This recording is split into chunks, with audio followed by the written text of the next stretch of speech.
Bayangkan, kau membeli rumah tua murah di pinggir kota, berharap bisa tinggal tenang bersama keluarga. Tapi setiap malam, dari atas plafon terdengar langkah kaki berat, gesekan kursi, dan bisikan yang tak pernah berhenti. Hingga suatu malam, pintu loteng itu terbuka dan sosok penghuni yang tak pernah turun akhirnya menampakkan diri. Dan inilah kisahnya. Di pinggir kota, berdiri sebuah rumah tua peninggalan zaman kolonial.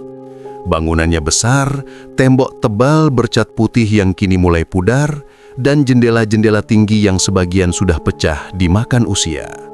Rumah itu dulu milik seorang tuan tanah Belanda, lalu berpindah tangan ke banyak orang, namun hampir semuanya tidak pernah betah tinggal lama. Meski begitu, keluarga muda bernama Bagas dan Ratna nekat membeli rumah itu karena harganya murah, jauh di bawah pasaran. Mereka berpikir, mungkin cerita-cerita seram hanyalah gosip kampung yang dilebih-lebihkan. Hari pertama pindah, semua terasa biasa saja. Bagas sibuk membenahi perabotan, Ratna menata dapur, dan putri kecil mereka, Nadia yang baru berusia 6 tahun, berlarian dengan riang menyusuri lorong-lorong rumah. Namun sejak sore itu, Nadia mulai menunjuk ke arah plafon. "Ayah, ada orang di atas," katanya polos. Bagas mengira itu hanya imajinasi anak kecil. Tapi Ratna merasa tidak nyaman karena ia juga mendengar suara berderit dari loteng, seakan ada orang berjalan di atas kepalanya. Malam-malam berikutnya gangguan makin jelas. Setiap tengah malam terdengar suara langkah berat dari atas plafon, kadang disertai suara gesekan seperti kursi yang digeser. Bagas mencoba memeriksa loteng dengan senter, tetapi begitu ia buka pintu akses ke atas, udara dingin menyergap dan hanya tampak kegelapan pekat. Tidak ada kursi, tidak ada jejak orang, hanya debu dan sarang laba-laba.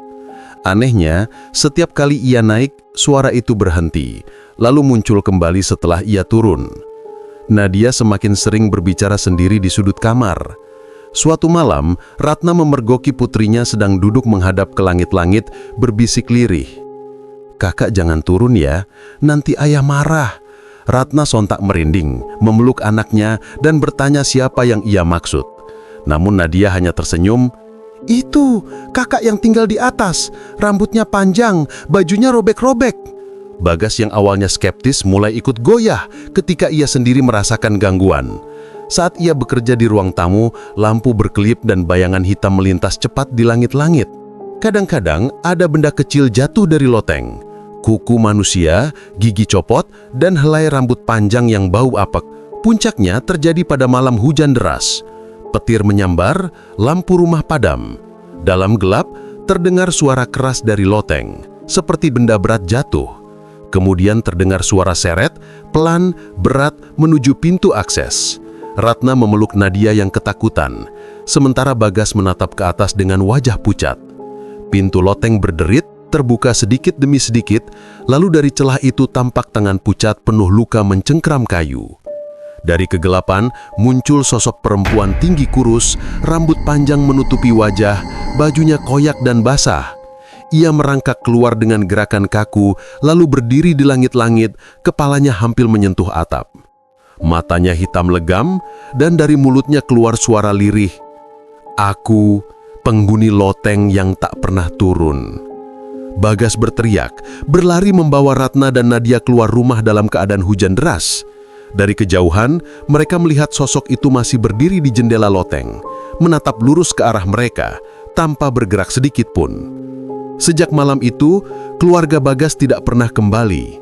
Rumah tua itu kembali kosong, namun warga sekitar sering melihat siluet perempuan di jendela loteng, hanya berdiri diam, menatap orang yang lewat. Dan setiap anak kecil yang melintas, seolah mendengar bisikan halus di telinga mereka. "Naiklah ke loteng, temani aku."